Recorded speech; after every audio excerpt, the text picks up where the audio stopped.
The Bureau of Statistics has released some data this recently saying Nigerians spent about 22.8 trillion naira on food in 2019, according to a survey conducted by the Bureau.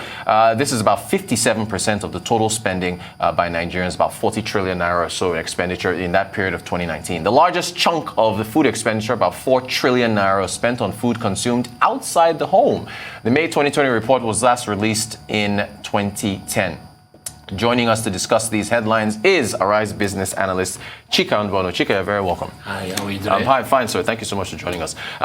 What do you make of the, starting with the debts? Yeah, saying that the projects have to fund themselves. You know, we have said several times in this program that we are not against borrowing to finance projects. Indeed, any country that wants to develop, based on all the reports we have seen, since Nigeria requires about $13 trillion in the next 30 years to, cover the infrastructural deficit. And so that tells you there's a lot of work to be done. The rail lines, the hospitals, the roads, and so on and so forth. So there's much to be done. Now, government, where do we get the revenues from oil? Typical budget cycle, 13 trillion.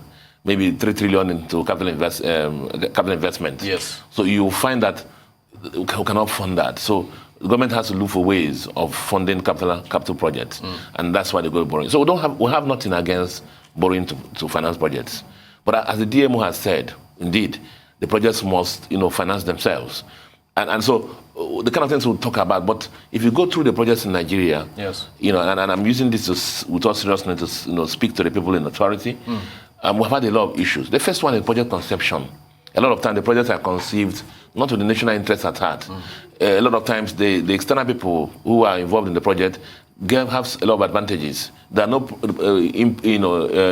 clauses for training on Nigerians, transfer of technology, and so on and so forth. Even the terms of where raw material sourcing, local content policies, those are not reflected. The next problem we have found in projects in Nigeria is what I call value for money spending. You've seen a lot of times where they say a kilometer of project in Nigeria is costing XS, and then those other countries, similar projects, are costing fractions of that SS. So we have had issues of negotiation of those projects. And then even the execution, the project management and the execution. We have seen projects that have started, but they never completed. We have seen projects that were not properly conceived. Look at the the power plant. It's only when they were finished that we realize that we require gas to fire them. So project conception is very, very weak. Project monitoring is very weak. And then execution. Look at Jakarta Steel. So we borrowed to finance it. To have a tenor. The last 40 years we are doing Jakarta Steel. The power plant, we have been doing them. So look at Lagos Ibadan Expressway, they were doing them. So project completion is a major problem in Nigeria. So if you borrow for a project, that should be a start, that is finish, project monitoring, quality of the construction, and so on and so forth, so that the cash flow from there will go back and pay back the loan. But that has not been the problem, has not been the issue in Nigeria, and that's what the DMO is trying to raise. Fantastic explanation, Chika. Very illustrative. I want to ask you about sovereign guarantees. Help us out. When we use our sovereign guarantees, like the nation is putting its name to the project. Instead of actually giving actual cash to the contractor. In this case, if you are building Lagos Ibadan Express rail line, instead of borrowing dollars and giving to the Chinese contractors, you're actually giving them a nameplate or a country name. So immediately, one of the things you see there is that because it doesn't involve actual lending, interest costs are lower. And then you can take on more on that. But you see, the issue down the line is that it still has to be paid. Right. And then it goes back to the first thing I thought about project funding themselves. That the project completed, like we interviewed the Minister for Transportation the other day about the railway lines. What's the revenue that's come from Kaduna Abuja line?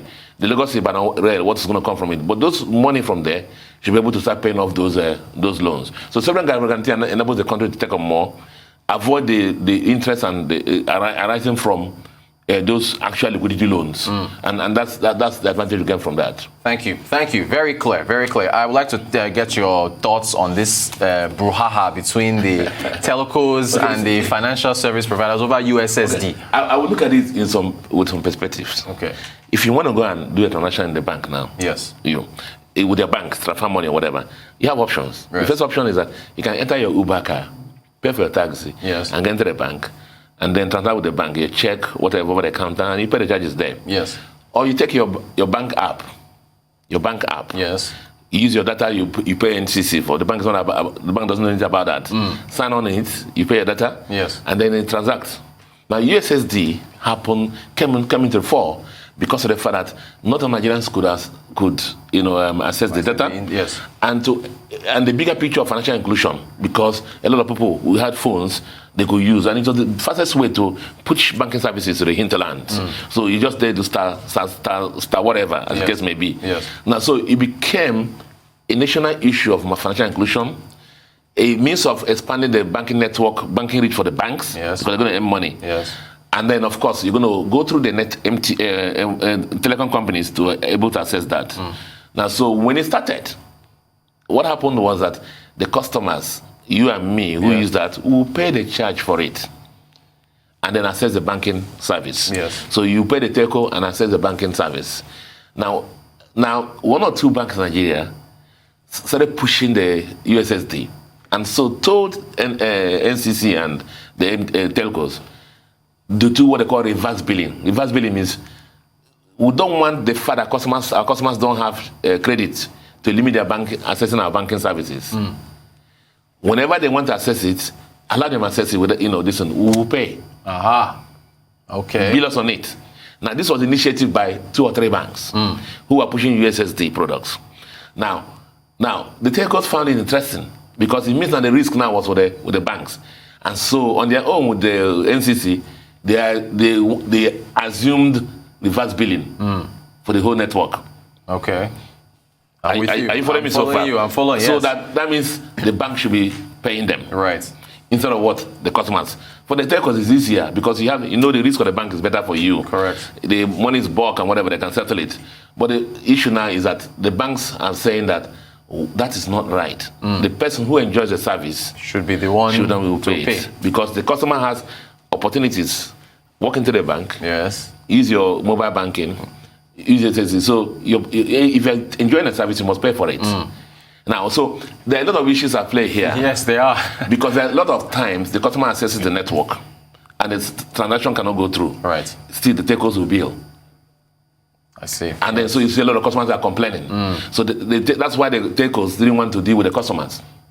They just want to deal with the banks. With the banks. And the banks are saying, you can't be billing us things like that. And the NCC met on their own, discretionarily with the telcos, agreed that 4.8 naira per transaction.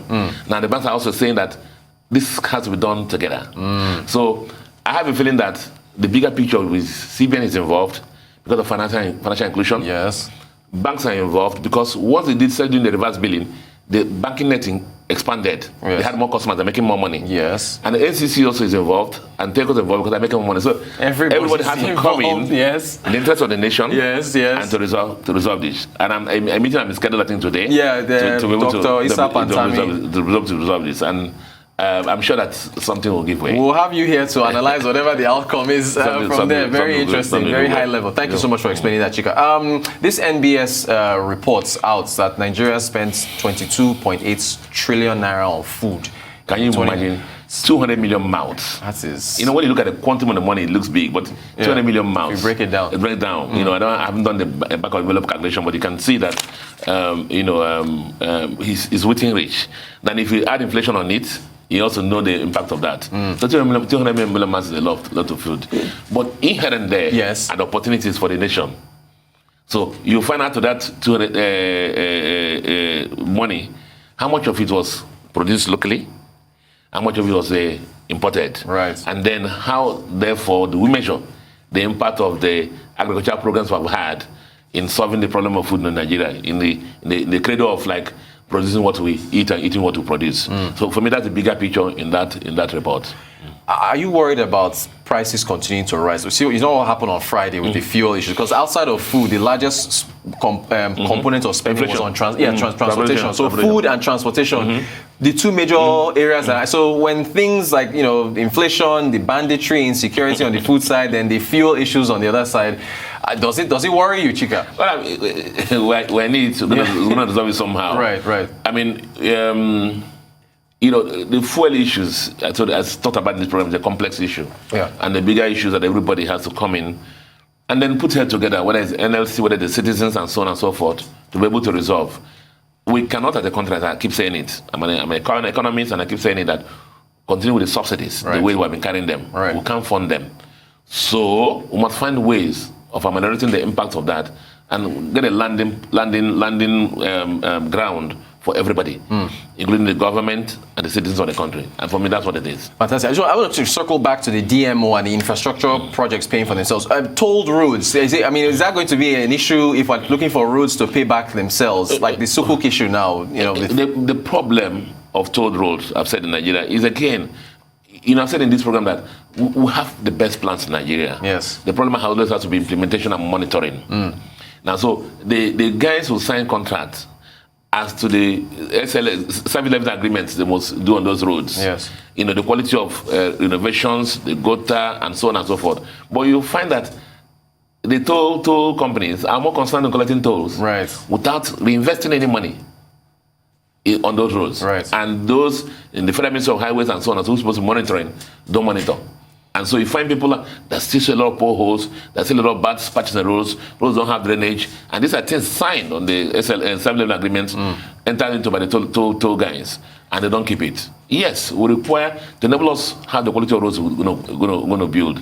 Look at Lagos-Ibadan Expressway. Right. It's under construction for how many years here? Because the government is budgets in cycles, in years. And so each year the budget may be 1 billion for a 20 billion naira road. That means over 20 years. That's when they're going to do it. So, but you have investors who come in and the roads are told these projects can move on faster. But let there be more transparency in the process, and then let the toll people be held accountable in the agreement. Fantastic stuff. All right, business analyst Chika Bono. Chika, as always, thank you so much for your insights on those headlines.